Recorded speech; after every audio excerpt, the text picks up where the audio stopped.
देखिए, पहले तो मैं आपके माध्यम से ये साफ स्पष्ट कर देना चाहता हूं कि किसान दिल्ली जाना चाहते हैं। दिल्ली किस लिए जाना चाहते हैं? देश के प्रधानमंत्री से उनके वायदों पर जवाब मांगने। लेकिन किसानों की ये जिद नहीं है कि उन्होंने भारत की सरकार के साथ लड़ाई लड़के पैरामिलिट्री फोर्सेस के जो 70,000 जवान हरियाणा में डिप्लॉयड हैं, हरियाणा में लगाए गए हैं, उनके साथ लड़ाई लड़के किसानों के नौजवानों की शहादत देके हर हालत में दिल्ली पहुंचना है। किसानों की मांग ये है कि उनकी जो वायदे हैं सरकार के, चाहे वो एमएसपी पर खरीद का गारंटी कानून हो, फसलों की कीमत C2+50 के फार्मूले पर तय करनी हो, या जो जमीनों की लूट है, भूमि अधिग्रहण कानून है, आप जानते हैं, कर्ज माफी के जो भी मुद्दे हैं आंदोलन से जुड़े, उन मुद्दों पर बात करे सरकार, उनका समाधान करे। हमारा लक्ष्य वो है। हम तो किसान तो खेत खलिहान में अच्छे हैं, अपने खेत खलिहान में काम करना चाहते हैं। सड़कों पर आने का किसानों की कोई खुशी नहीं, कोई चाव नहीं। लेकिन स्थितियां ऐसी बन गई कि लोकतांत्रिक व्यवस्था में चुनी हुई सरकार से जब जवाब मांगने का विषय आता है तो सरकार देश की दिल्ली से चलती है और जवाब दिल्ली जाके प्रधानमंत्री से मांगना है। उसीलिए किसान सड़कों पर आए। लेकिन हरियाणा में जो कानून व्यवस्था की स्थिति बनाई, जो हरियाणा में डराया धमकाया गया किसानों को, जो पर्चे दर्ज करने का, कल भी आपने सुना होगा कि पासपोर्ट रद्द कर देंगे। पासपोर्ट, इंडियन पासपोर्ट एक्ट में पुलिस को अथॉरिटी नहीं, एसपी अम्बाड़ा को। लेकिन जो हालात पैदा किए गए, पैरामिलिट्री फोर्सेस की जो परेड गांव में कराई गई, सरपंचों पंचों के माध्यम से जो लोगों को डराया धमकाया गया और उनके ऊपर पर्चे दर्ज करने के, प्रिवेंटिव डिटेंशन में लोगों को लिया गया। 4 दिन अम्बाड़ा एग्जीक्यूटिव मैजिस्ट्रेट नहीं बैठता, जबकि 1 मिनट भी बिना एग्जीक्यूटिव मैजिस्ट्रेट के आप जानते हैं वो स्टेशन नहीं छोड़ सकता। जमानतों पे छोटी सी धारा होती है 107-51 की, एक मुचलका देके रिहाई हो जाती है निजी मुचलके पर। लेकिन वहां जैसे लोगों को एक तरह से मैं कहूंगा अवैध हिरासत में रखने का काम किया गया, बहाने बनाकर, बंदिशें लगाकर। उन सब को लेकर आज जो यूनाइटेड सिख फॉर्म है उसने भी यहाँ एक प्रेस कॉन्फ्रेंस सेमिनार की थी, उसमें केएमएम की तरफ से मैं आया था। ये सब जो विषय है किसानों के, जिद नहीं है किसानों की दिल्ली जाने की, लेकिन दिल्ली भारत की राजधानी है। दिल्ली को चीन में, अफगानिस्तान में कि वीजा पासपोर्ट लगेगा? देश का किसान है, देश की राजधानी है, जा सकता है। इसमें हरियाणा सरकार बिना मतलब की बेमायने से अड़चन पैदा कर रही है। अब क्या रणनीति आगे किसानों की तरफ से बनाई जाएगी, क्योंकि आगे तो बढ़ने नहीं दिया जा रहा है। अब पंजाब और हरियाणा के बॉर्डर पर किसान बैठे। देखिए, जहां तक सवाल है, कल तक के लिए मुलतवी है। कल जो शहीद हुए हैं एक गोली से हमारा नौजवान किसान, उसकी जो क्रिया है, उसको जो श्रद्धांजलि सभा है वो होगी। उसके बाद वहां बड़ी अनाउंसमेंट भी इसको लेकर होगी।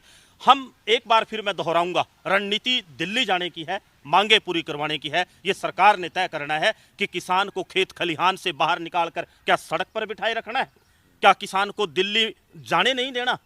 एक संदेश क्या जाता है दुनिया को, भारत में संदेश क्या जाता है लोकतांत्रिक व्यवस्था में? हम दिल्ली जाना चाहते हैं, किस लिए? सरकार से जवाब मांगने, अपनी मांगे मनवाने। नहीं तो हम खेत खलिहान में अच्छे हैं और यहां बैठी मान ले सरकार शंभू बॉर्डर पे। लेकिन आज एक माहौल ऐसा पैदा कर दिया कि किसान दिल्ली जाएंगे। दिल्ली जाना लक्ष्य नहीं है, लक्ष्य है किसान के हित के फैसले करवाना, उनकी मांगे मनवाना। बैरिकेड तोड़ना लक्ष्य नहीं है, वो मजबूरी है। दिल्ली से सरकार चलती है, दिल्ली से देश चलता है। इसलिए किसान अपनी मांगों को मनवाने के लिए दिल्ली जाना चाहते हैं। जिद दिल्ली जाने की नहीं है, लेकिन जो हमारी मांगे मानने का प्लेटफॉर्म है, जो व्यवस्था देश की, जहां कानून बनते हैं, संसद देश की, जहां जिन हमारे से चुनकर लोग से, किसानों से, मजदूरों से एक तरह से लाइसेंस लेकर चुनाव में जो लोग वहां जाते हैं, उनसे इस देश का किसान, कमेरा, मजदूर जवाब मांग सकता है। और वही जवाब लोकतंत्र में शांतिपूर्वक तरीके से मांगना है। भाई, मैं तो आपके माध्यम से एक बात कहना चाहता हूं, हम तो खेत खलिहान में काम करने वाले हैं। हमारे पास कोई हथियार थोड़ी हैं। हमारे पास तो ट्रैक्टर, ट्राली, हल, कुदाल, फाड़ा, ये हमारे हथियार होते हैं, यही खेती करने के औजार होते हैं। आगे पैरामिलिट्री फोर्सेस गोली मारने के लिए खड़ी है। भाई, देश के जवान के साथ नहीं लड़ना किसान ने।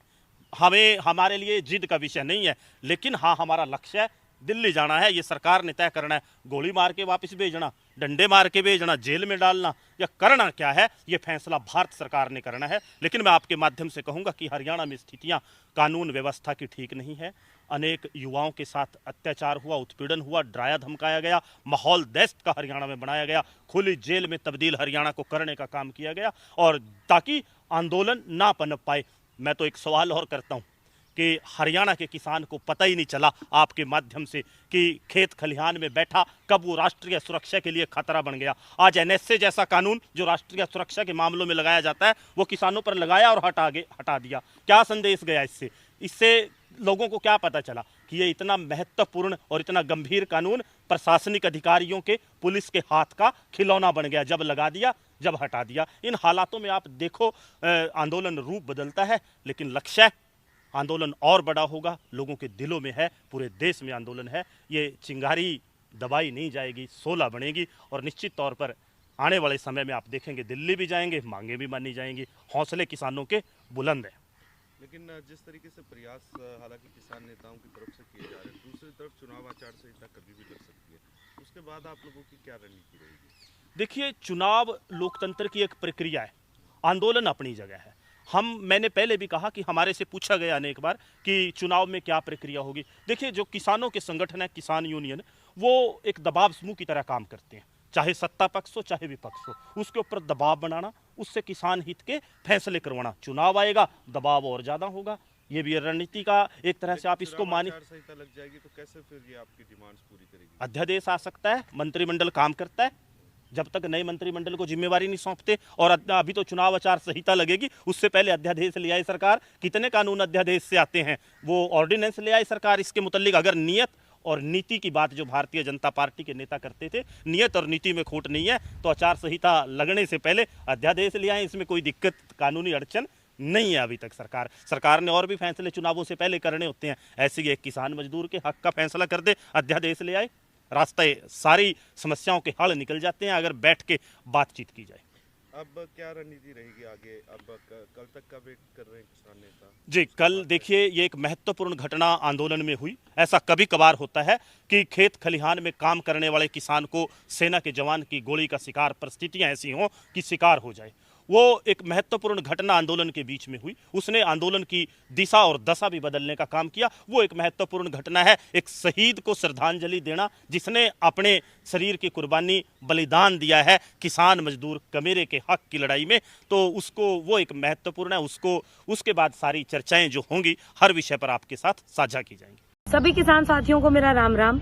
मैं चितवन गोदारा आपके सामने एक इन्फॉर्मेशन लेकर आई हूँ। कुछ नोटिफिकेशंस जारी करी है अभी हरियाणा पुलिस ने, जिसके तहत कोई भी किसान साथी अगर बॉर्डर पर मौजूद है या अपना प्रोटेस्ट में सम्मिलित है, तो उनको पासपोर्ट और वीजा रद्द करने की जो प्रोसेस है वो हरियाणा पुलिस उनके खिलाफ में जारी कर देगी। मैं आप लोगों को बताना चाहती हूँ कि प्रोटेस्ट करना इस देश में संवैधानिक हक है हमारा, और किसानों को अपना प्रदर्शन और अपना विरोध प्रदर्शन करने का पूरा हक है।